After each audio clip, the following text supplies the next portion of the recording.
আমি আপনাদের সামনে মহাগ্রন্থ আল কোরআন থেকে একখানা আয়াতে কারিমে তেলাওয়াত করেছি এবং নবী করিম সাল্লাল্লাহু আলাইহি ওয়াসাল্লামের অগণিত হাদিস মুবারক থেকে একখানা হাদিস তেলাওয়াত করেছি।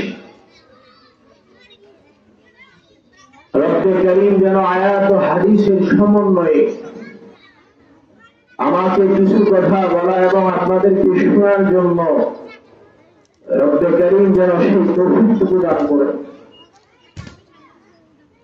আল্লাহ পাক বলেন, আমিনু কামা আমানান নাস।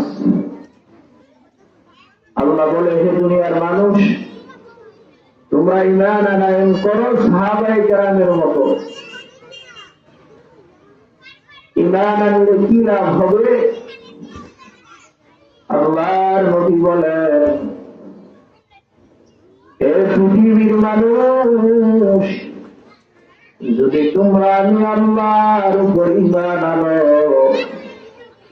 ঈমানের কত দাম, কত পাওয়া। যে বান্দা আল্লাহর নবী হাদিসে বলেন, একটা লোক সারা জীবন মূর্তি পূজা করত, একটা লোক সারা জীবন সূর্যের পূজা করত, চন্দ্রের পূজা করত, আল্লাহর ইবাদত করতে চলত, 60-70-80 বছর হায়াত পাওয়ার পর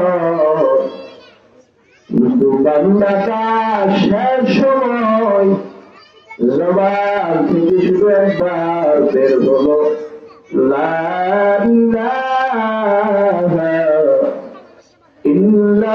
ইল্লাল্লাহু মুহাম্মাদুর রাসূলুল্লাহ।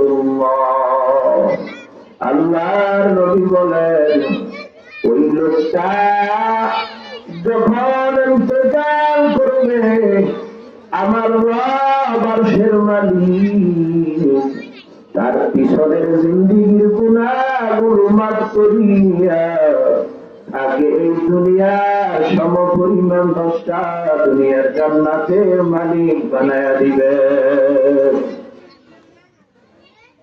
এই দুনিয়ার পরিমাণ জান্নাত মানুষের মনের মধ্যে খতরা লাগতে পারে, তো বিশাল জান্নাত রব্বে কায়নাত আমাদেরকে দান করবে। মানুষের